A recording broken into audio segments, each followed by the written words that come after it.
Hi all, അസ്സലാമലൈക്കും. Welcome back to Silna's kitchen. ഇന്നത്തെ recipe ഒരു വെറൈറ്റി ആയിട്ടുള്ള, നാവിലിട്ടാൽ അലിഞ്ഞു പോകുന്നൊക്കെ പറയുന്ന പോലത്തെ അത്രയും നല്ല ടേസ്റ്റി ആയിട്ടുള്ള ഒരു സ്വീറ്റിൻ്റെ റെസിപ്പിയാണ്. വളരെ സിമ്പിളായിട്ട് തയ്യാറാക്കി എടുക്കാൻ പറ്റുന്ന, കുട്ടികൾക്കും വലിയവർക്കൊക്കെ ഒരുപോലെ ഇഷ്ടമാവുന്ന ഒരു അടിപൊളി കിടിലൻ റെസിപ്പിയാണ്. അപ്പോൾ ഈ വീഡിയോ സ്കിപ്പ് ചെയ്യാതെ മുഴുവനായിട്ടും കണ്ടേക്കണേ. എന്നാൽ മാത്രമേ ഇതെങ്ങനെയാണ് തയ്യാറാക്കിയെന്ന് മനസ്സിലാവുള്ളൂ.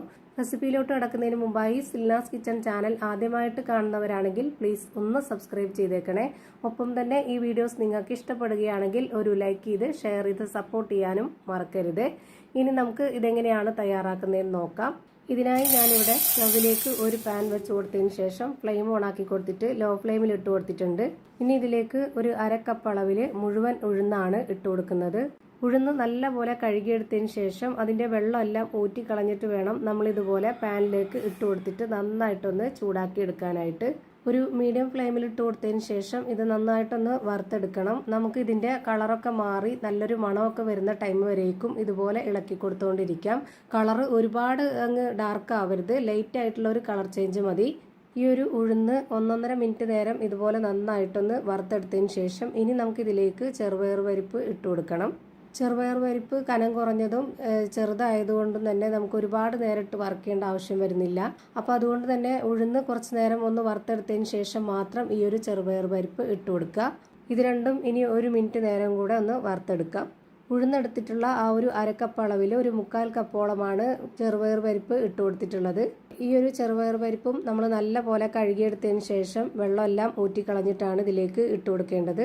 ഇപ്പോൾ ഇത് രണ്ടിൻ്റെയും കളറൊന്ന് വ്യത്യാസമായിട്ടുണ്ട്. ഈ ഒരു കളറാകുമ്പോൾ നമുക്ക് ഇതിൻ്റെ ഫ്ലെയിം ഓഫ് ചെയ്ത് കൊടുക്കാം. ഒരുപാട് അങ്ങ് ഡാർക്ക് ആവരുത്, ഇത്രയും ചെറുതായിട്ടൊന്ന് കളർ ചേഞ്ച് ആയി കിട്ടിയാൽ മതി. ഇനി ഇതിൻ്റെ ഫ്ലെയിം ഓഫ് ചെയ്തതിന് ശേഷം നന്നായിട്ട് ചൂടാറിയതിന് ശേഷം ഇതുപോലൊരു മിക്സിയുടെ ജാറിലേക്ക് മുഴുവനായിട്ടും ഇട്ട് കൊടുക്കുക.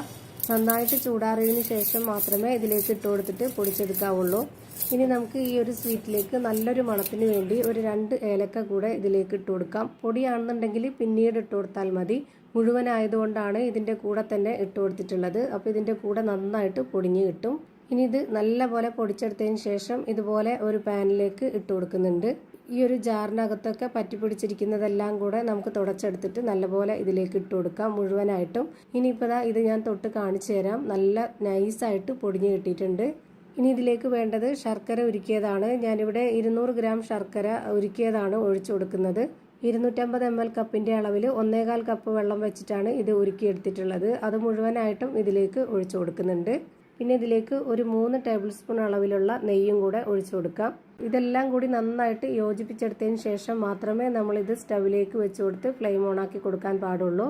അങ്ങനെ ഞാനിവിടെ 3 സ്പൂൺ അളവിൽ നെയ്യും കൂടെ ഒഴിച്ചു കൊടുത്തതിന് ശേഷം ഇതേപോലെ സ്പാച്ച് വെച്ചിട്ട് നന്നായിട്ടൊന്ന് ഇളക്കി യോജിപ്പിച്ച് കൊടുക്കുന്നുണ്ട്. ഇതിൻ്റെ കട്ടകളെല്ലാം മാറി ഇനി നന്നായിട്ടൊന്ന് ഇളക്കി കിട്ടണം. ഇപ്പോൾ ഇതുപോലെ നന്നായിട്ട് ഇളക്കി യോജിപ്പിച്ചതിന് ശേഷം മാത്രം ഇനി നമുക്ക് സ്റ്റവിലേക്ക് വെച്ച് ഫ്ലെയിം ഓണാക്കി കൊടുക്കാം. എന്നിട്ട് ഹൈ ഫ്ലെയിമിൽ വെച്ചിട്ട് തന്നെ കൈവിടാതെ വീണ്ടും ഇത് നന്നായിട്ട് ഇളക്കി കൊടുത്തുകൊണ്ടേയിരിക്കണം. എന്നാലേ നല്ല കറക്റ്റ് പരുവത്തിന് റെഡിയായി കിട്ടുള്ളൂ. പിന്നെ ഇതുപോലെ നന്നായിട്ട് ടൈറ്റായിട്ട് വരുന്ന സമയത്ത് ഇതിലേക്ക് ഇനി ഒഴിച്ചു കൊടുക്കേണ്ടത് അരക്കപ്പ് അളവിൽ നല്ല കട്ടിയായിട്ടുള്ള പാലാണ്. പാലും കൂടെ ഒഴിച്ചു കൊടുത്തതിന് ശേഷം ഇതിലേക്ക് 2 ടേബിൾ സ്പൂൺ അളവിൽ നെയ്യും കൂടി ഒഴിച്ചു കൊടുത്തിട്ട് ഇനി വീണ്ടും നല്ല പോലെ ഒന്ന് ഇളക്കി യോജിപ്പിച്ച് കൊടുക്കുക. പാലും നെയ്യും നമ്മൾ ഇളക്കി യോജിപ്പിക്കുന്ന ടൈമിൽ ലോ ഫ്ലെയിമിൽ ഇട്ട് കൊടുത്തിട്ട് വേണം ഇളക്കി യോജിപ്പിച്ച് കൊടുക്കാനായിട്ട്. എന്നിട്ട് നന്നായിട്ട് ഇളക്കി യോജിപ്പിച്ചതിന് ശേഷം വീണ്ടും ഫ്ലെയിം കൂട്ടി വെച്ചിട്ട് ഇതുപോലെ നന്നായിട്ട് ഇളക്കി കൊടുത്തുകൊണ്ടിരിക്കണം. ഓരോന്നും അതിൻ്റെതായ രീതിയിൽ ചെയ്താൽ മാത്രമേ നല്ല കറക്റ്റായിട്ട് പെർഫെക്റ്റ് ആയിട്ട് കിട്ടുള്ളൂ. ഇപ്പോൾ നമ്മളിത് ഹൈ ഫ്ലെയിമിൽ ഇട്ട് കൊടുത്തിട്ടാണ് ഇതുപോലെ നന്നായിട്ട് ഇളക്കി കൊടുത്തുകൊണ്ടിരിക്കുന്നത്. ഇപ്പോൾ ഇതിൻ്റെ പരുവം കറക്റ്റ് ആയിട്ടുണ്ട്. ഇതുപോലെ പാനിൽ നിന്നൊക്കെ വിട്ടുവരുന്ന ഈ ഒരു ടൈം ആകുമ്പോൾ നമുക്കിതിൻ്റെ ഫ്ലെയിം ഓഫ് ചെയ്ത് കൊടുക്കാം. ഇനി ഇത് ചൂടോടെ കഴിക്കണമെന്നുള്ളവർക്ക് അങ്ങനെ കഴിക്കാം. അതല്ലാന്നുണ്ടെങ്കിൽ നമ്മൾ ഇതിൻ്റെ ഒരു പകുതി ചൂടാറിയതിന് ശേഷം നമുക്കിഷ്ടമുള്ള ഏതെങ്കിലും ഷേപ്പിൽ റെഡിയാക്കി എടുക്കാവുന്നതാണ്. ആ ഒരു ചൂടോടുകൂടി തന്നെ ചെയ്യുമ്പോഴാണ്, അതായത് ആ ഒരു പകുതി ചൂടോടുകൂടി ചെയ്യുമ്പോൾ മാത്രമേ ഇത് കറക്റ്റ് ഒരു പരുവത്തിൽ കിട്ടുള്ളൂ. നല്ല പോലെ തണുത്ത് കഴിഞ്ഞ് കഴിഞ്ഞാൽ ഉദ്ദേശിച്ച ആ ഒരു പരുവത്തിൽ കിട്ടത്തില്ല. ഞാനിപ്പോൾ ഇതേപോലുള്ള ഷേപ്പിൽ റെഡിയാക്കി എടുക്കാൻ വേണ്ടിയിട്ട് മെഷർമെൻറ്റ് കപ്പിൽ തന്നെ വെച്ച് കൊടുത്തിട്ട് ഇതുപോലെ ഒന്ന് നന്നായിട്ട് ഷേപ്പാക്കി കൊടുക്കുന്നുണ്ട്. എന്നിട്ട് ഇതിൻ്റെ നടുഭാഗത്തൊന്ന് കട്ട് ചെയ്തെടുത്തതിന് ശേഷം ഈ ഒരു ഷേപ്പിൽ റെഡിയാക്കി എടുക്കുന്നുണ്ട്. ഇതുപോലെ തന്നെ ഞാനിപ്പോൾ എല്ലാം ചെയ്ത് ഒരു പാത്രത്തിലേക്ക് മാറ്റിയിട്ടുണ്ട്.